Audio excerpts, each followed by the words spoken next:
제12장입니다. 누가복음 제12장 29절부터 34절까지 보겠습니다. 제가 봉독해 드립니다. 너희는 무엇을 먹을까 무엇을 마실까 하여 구하지 말며 근심하지도 말라. 이 모든 것은 세상 백성들이 구하는 것이라. 너희 아버지께서는 이런 것이 너희에게 있어야 할 것을 아시느니라. 다만 너희는 그의 나라를 구하라. 그리하면 이런 것들을 너희에게 더하시리라. 적은 무리여 무수어 말라. 너희 아버지께서 그 나라를 너희에게 주시기를 기뻐하시느니라. 너희 소유를 팔아 구제하여 낡아지지 아니하는 배낭을 만들라. 곧 하늘에 둔 바 다함이 없는 보물이니 거기는 도둑도 가까이 하는 일이 없고 좀도 먹는 일이 없느니라. 너희 보물 있는 곳에는 너희 마음도 있으리라. 아멘. 오늘은 마음을 바꾸어 살라 이런 제목으로 마음에 좀 마음을 맞추어서 설교를 들으시면 좋겠습니다. 오늘 말씀은 요즘 하는 말씀을 전반부에는 좀 정리를 해주고요.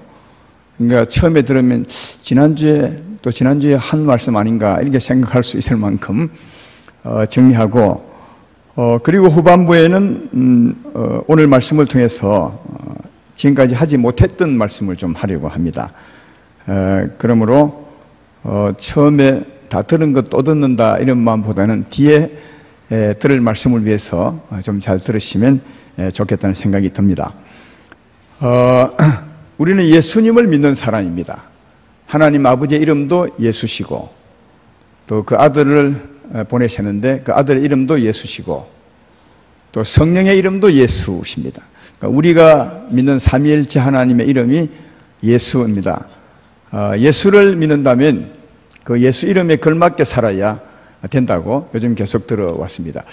예수 이름의 의미가 뭐냐? 하나님 이름의 의미가 뭐냐?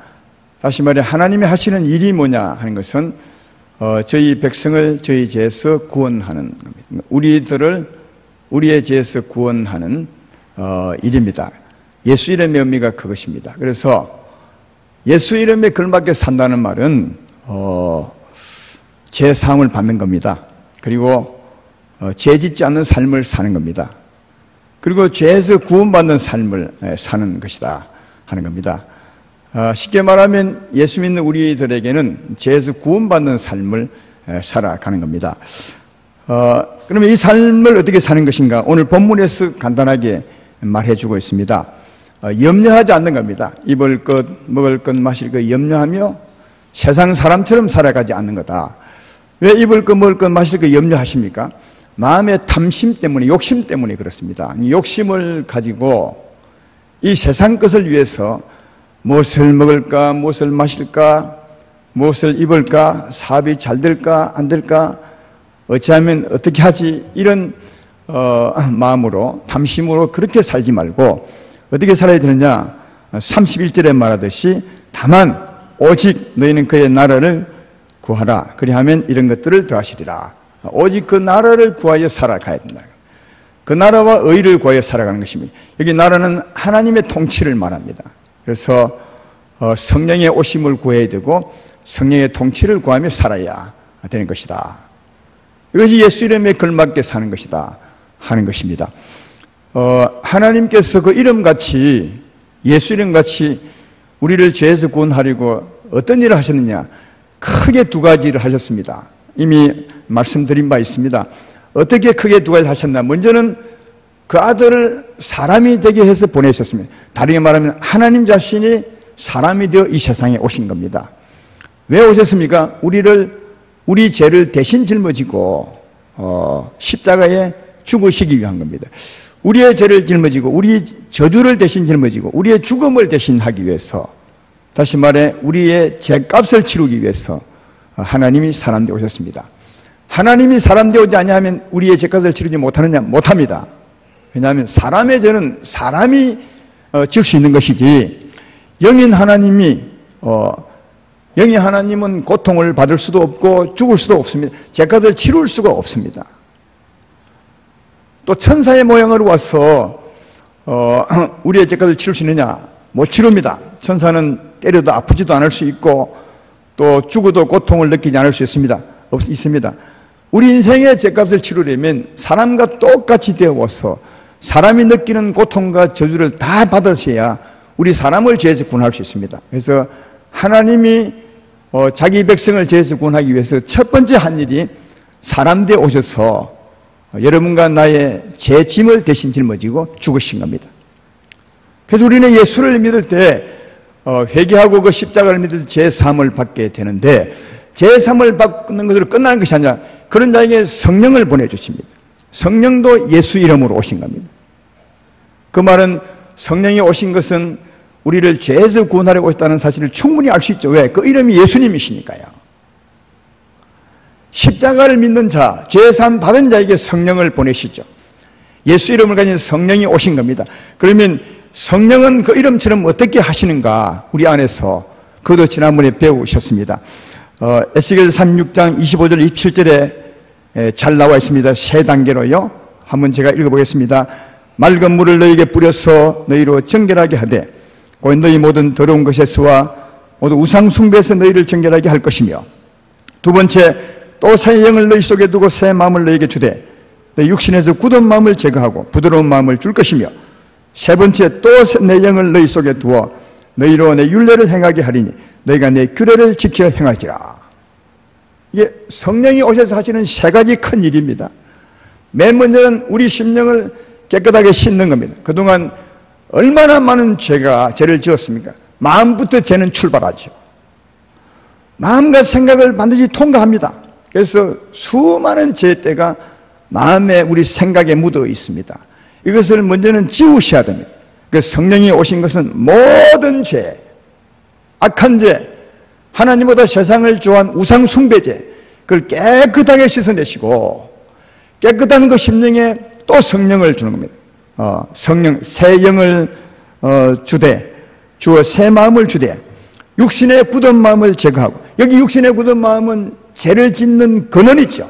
그 근원을 제거하고, 죄도 씻어내고 죄를 짓게 했던 그 굳은 마음, 그 근원도 제거하고, 그리고 부드러운 하나님 마음을 주는 거죠.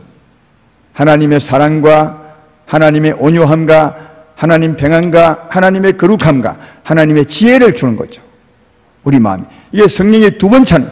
그리고 세 번째는 성령께서 우리 안에서 우리를 인도하는 거죠. 하나님의 뜻을 따라 살도록.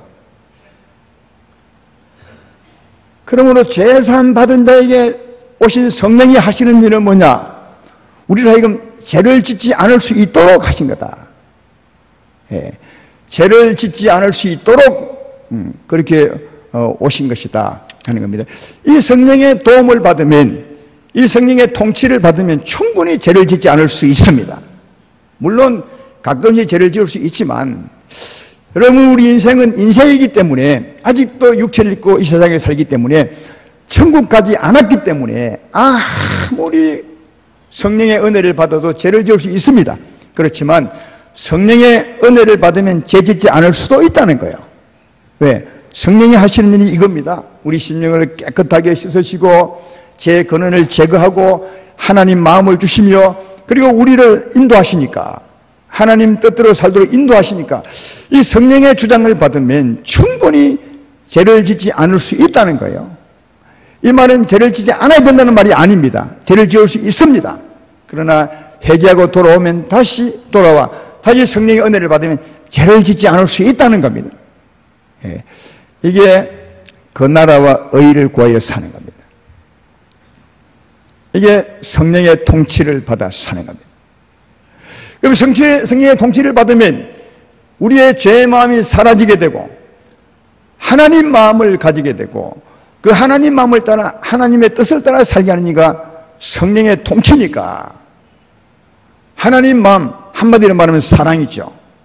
성령이 우리에게 임하시면 너희 마음에 사랑을 부어준 바 되었으니, 그러니까 성령은 하나님이시니까 우리에게 사랑을 부어준 바 됩니다. 성령의 통치를 받으면 사랑이 가득하게 되죠. 용서하는 마음이 가득하게 되고 온유하는 마음이 가득하게 됩니다. 그래서 성령의 통치를 받아 살면 사랑하며 살 수 있는 거죠. 사랑하는 삶, 사랑하는 마음을 어떻게 살아야 될 것인가 하는 것을 오늘 본문에서 예를 들어 보여준 것이 33절의 말씀이죠. 너희 소유를 팔아 구제에 낡아지지 아니하는 배낭을 만들라. 곧 하늘에 둔 바 담이 없는 보물이 거기는 도둑도 가까이 하는 일이 없고 좀도 먹는 일이 없느니라. 하나님의 사랑으로 이제는 탐심으로 살지 말고, 지금까지는 탐심으로 염려하며 살았다면 이제는 그 나라와 의를 구하여 성령의 사랑을 받아 오히려 네 소유를 팔아 사랑하라. 그것이 하늘의 상을 쌓는 것이고 하나님께 대하여 부유한 자가 되는 것이고 네 영혼이 잘 되는 것이다. 그런데 거기다 당했습니다. 그렇게 살면, 31절에 보십시오. 그렇게 살면, 그 나라를 구하여 살면, 그리하면 이런 것들을 너에게 더하시리라. 이런 것이 뭡니까? 앞에 있는 먹을 것, 입을 것, 마실 것을 더하여 줄 것이라. 이게 하나님의 축복입니다. 하나님의 더하여 되는 축복입니다. 예수 믿는 사람은 이 더하여 주는 복을 받으며 살아야 되는 것이다. 자, 보십시오. 성령의 통치를 받아 죄에서 구원받는 삶, 죄를 짓지 않을 수 있는 그런 삶을 살 때 하나님은 이런 것을 더하여 주신다고. 그렇죠? 죄에서 구원받는 삶, 예수 이름처럼 죄에서 구원받는 삶을 살아가면 이런 삶을 더하여 주신다고, 이런 일을 더하여 주신다고. 여기 이 말은 죄를 짓지 않으면 그런 뜻이 아닙니다. 이게.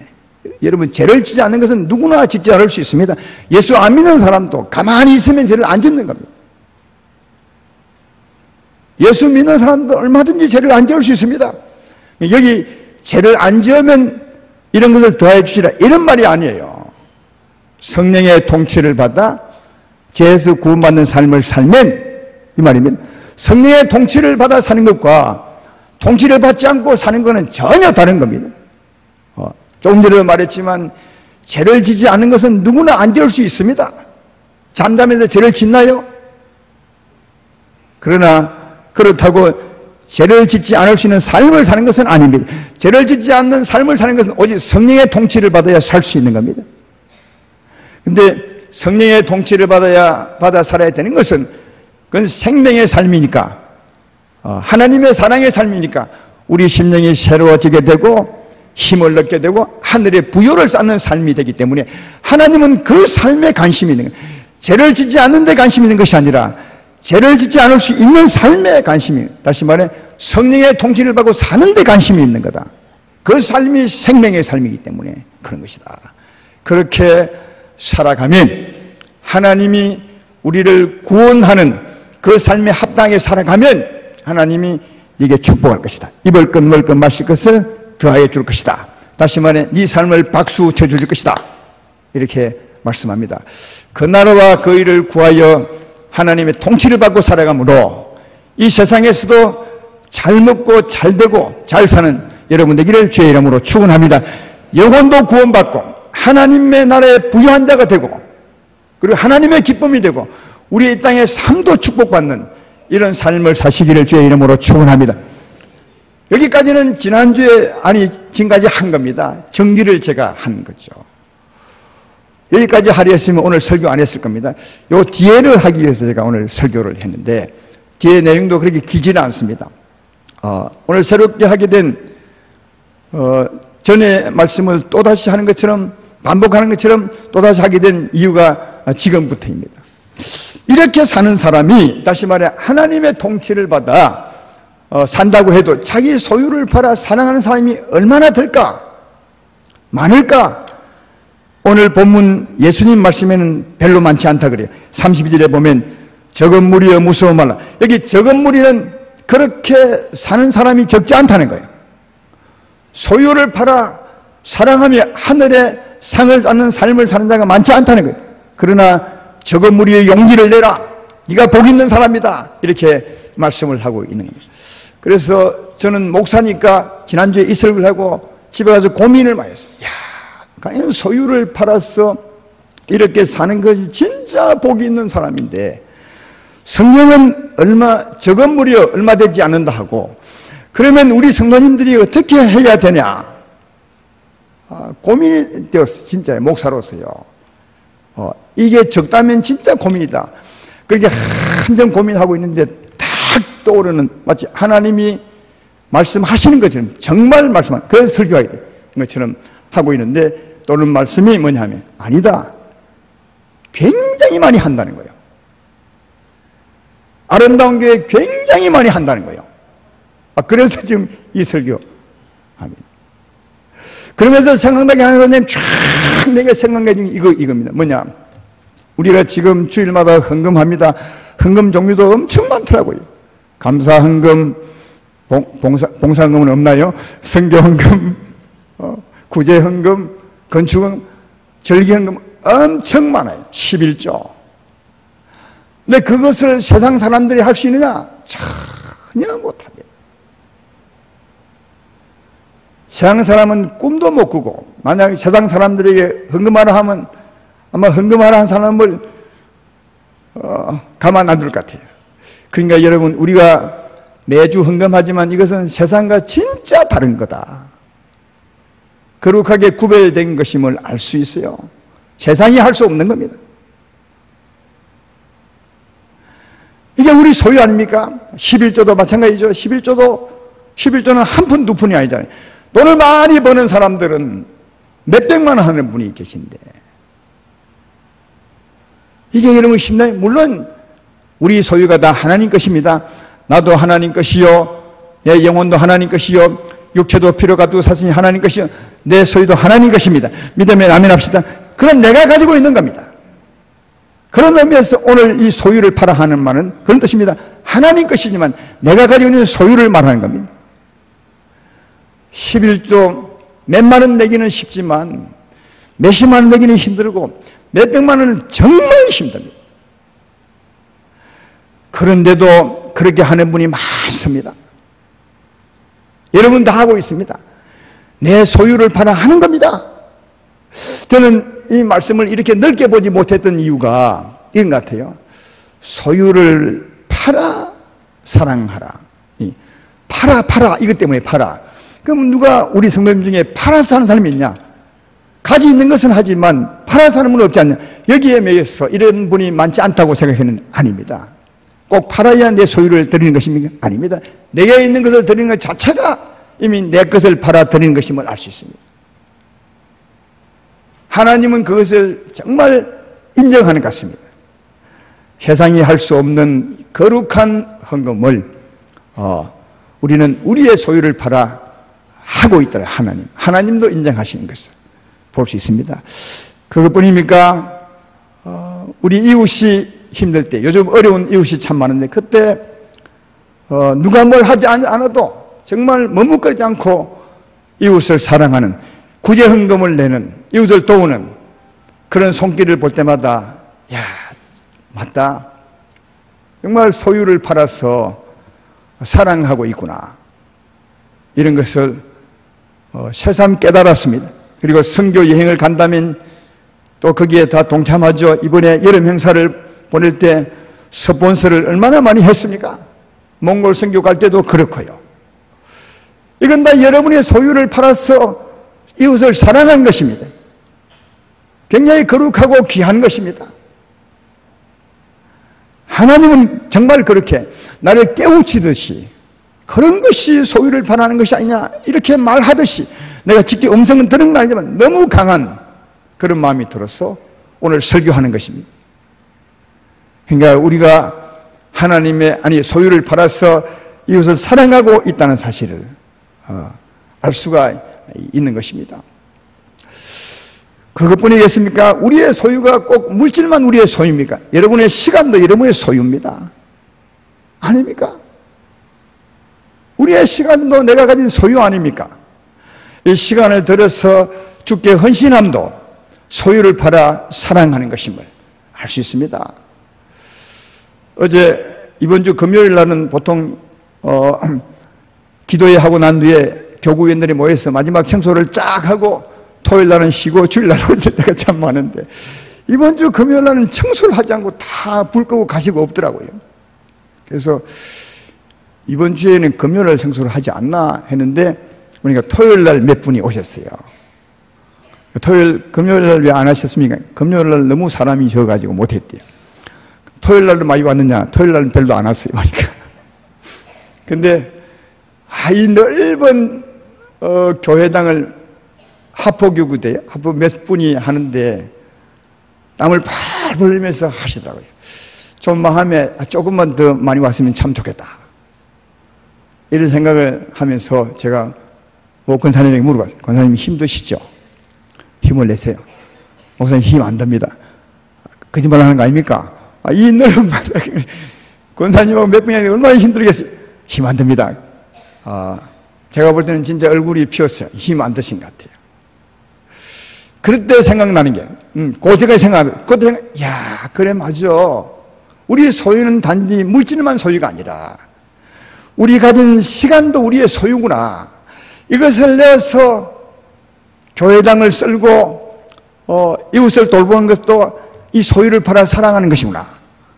이걸 느꼈습니다. 그리고 그 범위를 넓혀보시면, 지금도 좀 이따 식당 가겠지만 맛있는 식사를 준비해 놓으시죠? 여러분, 한 분이 그 주방에 들어가 보셨습니까? 여자분은 다 들어가 봤지만, 남자들은 들어가지 못하죠? 한 분이 들어가 보시죠. 얼마나 더운지 모릅니다. 그런데도 땀을 뻘뻘 흘리면서도, 힘드시죠? 아무도 힘도 안 낸다 그래요. 외식한지 모르겠지만. 다 기뻐돼요. 하나님의 사랑으로, 자기 소유를 들여서 사랑하고. 지금은 국수를 하고 있잖아요. 아마 5개월 동안 하신다고 했어요. 여름 동안. 참 거룩한 마음으로 하셨어요. 우리 권사님께서 오셔서 내게 말하기를, 목사님, 좀 여름은 너무 더우니까 일하는 분들도 조금 쉬게 하는 게 좋고, 또 무엇보다도 여름은 국수를 하면 성도님들도 부담이 덜 되고, 또 아마 맛있게 먹을 수 있을 것입니다. 아주 좋은 마음으로 하셔서 그래 합시다. 그래서 했습니다. 여러분은 모르겠지만 저는 이제 설교하고 말을 많이 하고 저 식당에 가기 때문에 밥을 먹으면 밥맛이 좀 덜합니다. 그러나 국수는 마시면 되니까. 그래서 제게는 참국수가 좋았는데 여러분은 어떨지 모르겠어요. 그러나 또 적당한 때 밥을 아마 바꾸어서 맛있게 한번 해주리라 생각합니다. 제가 말하고 싶은 것은 그 시간을 들여서 사랑하는 것, 이게 소유를 팔아 하는 것이 아니다. 아침 일찍 나와서 주차장 관리를 하시는 분들. 여러분은 몇 시에 교회 나오십니까? 저는 9시 5분에서 한 10분 사이에 나오는데 여지없이 우리 성가대들 나와가지고 피아노 치고 음악을 준비하고 있습니다. 그것뿐이겠습니까? 각 가정교회, 각 교구에서는 그때 성도님들 모시고 온다고 차를 갖다 대고 아마 나보다도 빨리 그런 일을 시작한 것이 아닌가, 그런 생각이 들고, 지금도 각 방송실이나 또 주일학교 교사들은 자기 시간을 내어서 사랑하는 것, 여러분, 이게 다 우리 소유를 팔아서 하는 겁니다.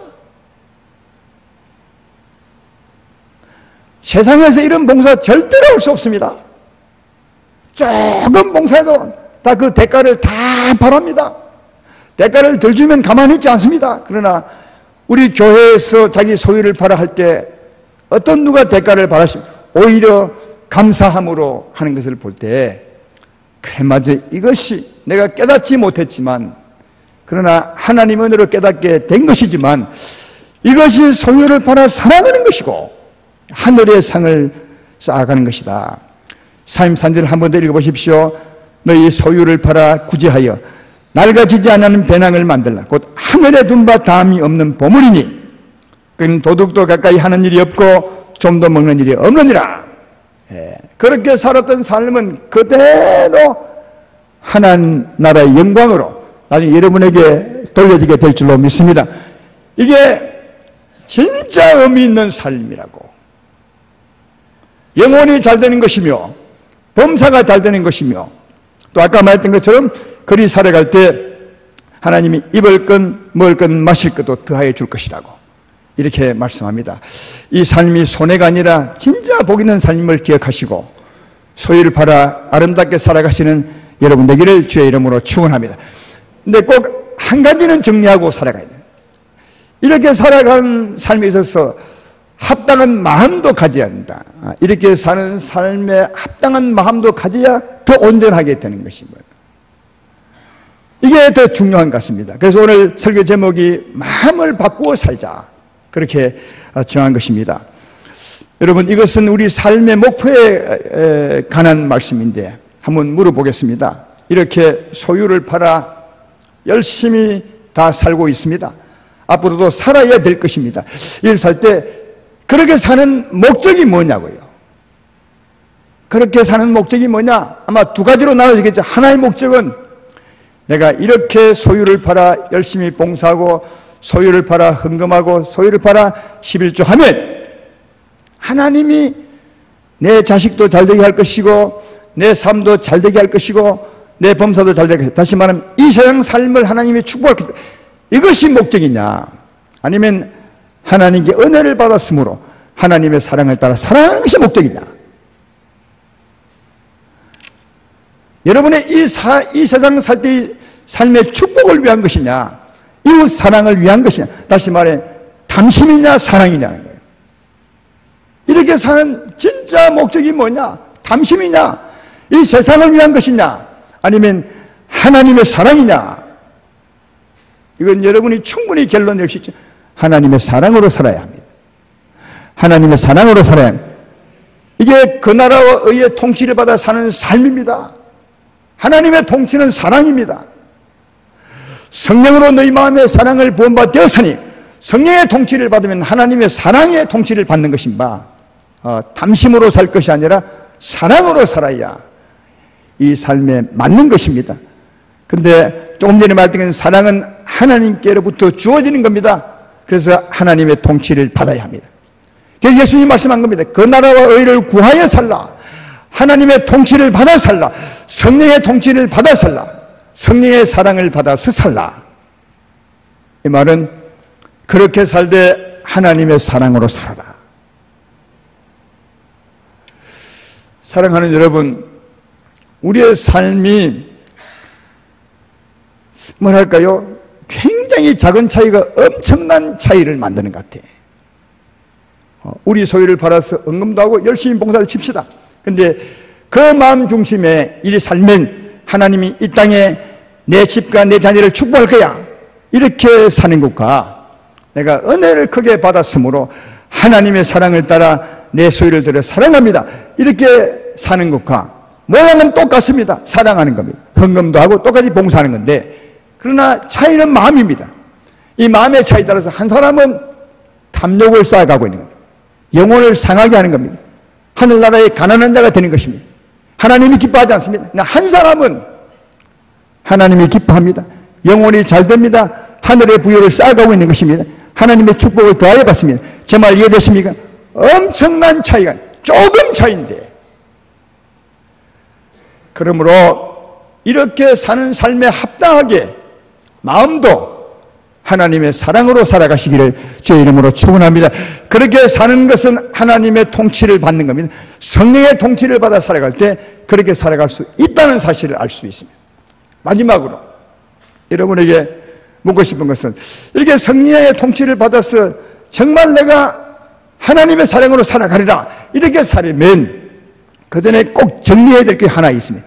여러분 모두가 다 이건 정리해야 됩니다. 무엇이냐? 여러분의 인생의 목표가 뭐냐고요. 여러분의 전체 인생의 삶의 진짜 목표가 뭐냐고요. 인생의 목표가 땅에 있는 것입니까? 하늘에 있는 것? 다시 말해, 인생의 삶의 목표가 내가 이 세상에서 이름을 높이는 것입니까? 인생의 목표가 내 집안 잘 되고 내 자녀 잘 되는 이것입니까? 여러분의 이름을 높이는 것입니까? 아니면 인생의 목표가 하늘의 영광입니까? 여러분, 이것을 여러분이 꼭 정리해야 됩니다. 왜 정리해야 되냐 하면, 이 정리에 따라서 우리 마음이 달라지기 때문에 그렇습니다. 여러분이 마음이 땅에 있으면, 인생의 목표가 땅에 있으면, 땅의 영광이 있으면 아무리 하나님의 사랑으로 살라 해도 살 수 없습니다. 왜? 땅에 있는 것 자체가 마음이 이미 욕심으로 기울어 있기 때문에 아무리 바꾸어도 안 됩니다. 그런 사람들은 성령의 통치를 절대로 힘있게 구하지 않죠. 설교 들을 때 그렇게 하려니까 우선 하겠지만, 그러나 마음이 땅에 있기 때문에, 욕심에 있기 때문에 절대로 성령의 능력을 크게 구하지 않습니다. 그러나 마음이 하늘에 있으면, 영광에 있으면 그걸 위해서 성령을 힘있게 구하죠. 주여, 주님의 사랑이 나를 지배해 주셔야, 주의 사랑을 내게 공급해 주셔야 그 사랑으로 이렇게 살아갈 수 있습니다. 기도도 열심히, 아니 힘있게 할 수 있죠. 하나님의 사랑, 하나님 통치를 힘있게 구할 수 있죠. 사랑, 이것은 여러분의 마음 정함에 있다는 거예요. 여러분의 마음이 어디 있냐, 인생의 목표가 어디 있습니까? 땅에 있는 것입니까? 하늘에 있는 것입니까? 오늘 성경도 말합니다. 네 보물이 있는 곳에 네 마음이 있다는 거예요. 내 마음, 내 보물이 하늘의 영광이면 내 마음은 하늘에 있게 되는 겁니다. 그걸 위해서 살게 되는 거죠. 그러나 내 보물, 내 영광이 땅에 있으면 땅을 위해 살게 되는 거예요. 일생 동안. 오늘 본문 마지막에 34절에 너희 보물이 있는 곳에 너희 마음도 있으리라. 보물이 뭡니까? 3절을 보면 충분히 알 수 있죠. 내 소유를 팔아 구자에 나가지 아니하는 배낭을 만들라. 하늘에 둔 바 담없는 보물이니, 하늘의 영광이 내 보물이면 내 마음은 하늘에 있는 겁니다. 그래, 맞아. 난 하늘 위에 살 것이라. 내 소유를 팔아 진짜 하나님의 사랑으로 살리라. 왜? 그래 살아야 하늘의 보물을 내가 쌓게 되는 것입니다. 보물이 하늘에 있으면, 내 인생의 목표가 하늘의 영광이면 내 마음도 거기 있어서 그런 삶을 살게 되지만, 내 보물이 땅에 있으면 아무리 바꾸도 안 바꾸는 겁니다. 왜? 이미 마음이 거기 있습니다. 욕심과 탐심에 있는 겁니다. 아무리 해도 안 바꾸는 것입니다. 우리의 삶을 바꾸는 것은 우리 마음에 있는데, 그 마음은 보물이 어디 있느냐는 것입니다. 여러분의 인생의 목표가 하늘의 영광입니까? 아니면 땅의 영광입니까? 그건 여러분이 정하는 겁니다. 목사가 아무리 외쳐도 바꾸지 않는 사람은 바꾸지 않습니다. 그건 여러분이 정하는 겁니다. 그러나 한번 생각을 깊이 해보십시오. 하늘의 영광을 둔 사람 하나님이 기뻐하십니다. 정말 복 있는 삶을 살아갈 수 있습니다. 영원히 잘 됩니다. 영원히 복 있는 삶을 살아갈 수 있습니다. 그리고 무엇보다 하나님께서 그런 자에게 입을 것, 먹을 것, 마실 것 더하여 주십니다. 그러나 땅의 영광을 두고 살아가는 사람은 욕심으로 살 수밖에 없고, 염려와 근심으로 살 수밖에 없고, 하나님이 기뻐하지 아니하고 영원히 못되며 하나님이 그 삶을 도와주지 않습니다. 물론 그리 살면 자기 노력으로 뭔가를 이룰 수는 있겠죠. 지난번에 말한 것처럼. 그러나 하나님의 도움은 받지 못합니다. 어떻게 사시겠습니까? 여러분이 결정하십시오. 저는 여러분에게 강하게 권하고 싶은 것은 보물을 하늘에 두십시오. 하늘의 영광에다가 두십시오. 그러면 우리 마음을 충분히 바꿀 수 있고, 그래 내가 하늘 위에 살리라, 주의 영광 위에 살리라, 지금 떠나도 천국이니 그 영광 위에 살리라, 영원한 나라에 살리라, 이런 마음으로 바꾸면 하나님께 강하게 구할 수 있습니다. 성령이여 나를 통치하사 주의 사랑으로 살게 하여 주십시오. 그래서 하나님이 내게 원하는 구원받는 삶에 합당한 마음을 구해서 그렇게 살아갈 수 있는 것입니다. 따라서 사랑하는 여러분, 여러분 마음을 잘 체크하시고 마음을 바꾸어서 하늘의 상을 쌓는 복 있는 삶 살아가시며 영육간 잘 되는 하나님의 축복으로 사시게 되기를 주님의 이름으로 축원합니다.